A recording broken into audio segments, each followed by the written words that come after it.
under-the-radar guy from Big Pool, Maryland.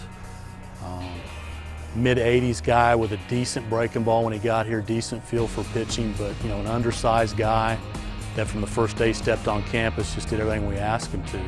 Got physically stronger, mentally tough guy, extremely competitive, developed more velocity as time went on, and again, probably the best performance that we've seen out of a 49er pitcher in 2007 in the history of our program.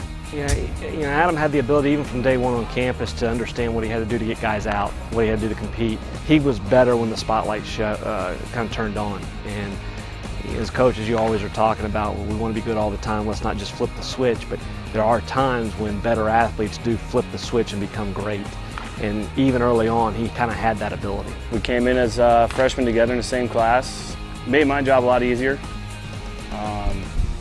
And there were certain nights where I'd get on him because when we were really flowing, he'll probably laugh at this later, but when we were really flowing, he never shook me. If he ever was struggling, I feel like he was shaking me every pitch, and I had to run out there, and he'd tell me to be quiet some, and we'd have a good time. But he made my job a lot easier. He was in the zone a bunch, and the ability to adjust at all times to different approaches, different hitters, different situations was unbelievable, but more so the bulldog approach he had kind of fed into everybody else. The guy got on first, he wanted to pick him off. The guy got on first and he couldn't pick him, he made sure he got a ground ball. Just little things like that, and the approach that he had every single day, day in and day out, was kind of one of our things we had together. We were going to find a way to win every ball game we could. You get into the season and the things that he was doing, you can't, it's hard to explain. I mean, the confidence we had on Fridays, the things that he was doing time after time again. He had a streak of 4 consecutive shutouts. He had a game against Campbell where he punched 8, 9, 10 guys in a row. The game at GW, he retires 25 consecutive hitters after the leadoff guy got a little Judy hit, and he picked that guy off. So he had 26 straight outs before the final hitter of the game.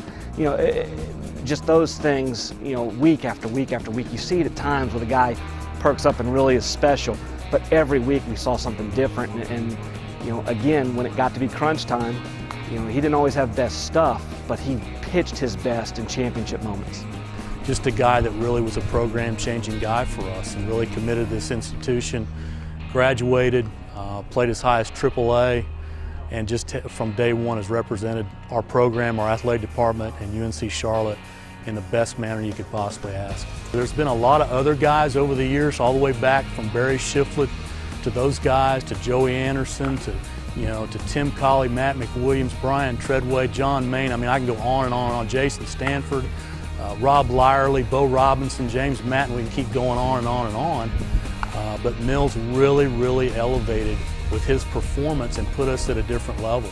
And the performance in the regional was tremendous, and again, just can't be any more proud of a guy and get a chance to honor him in the right way on Saturday.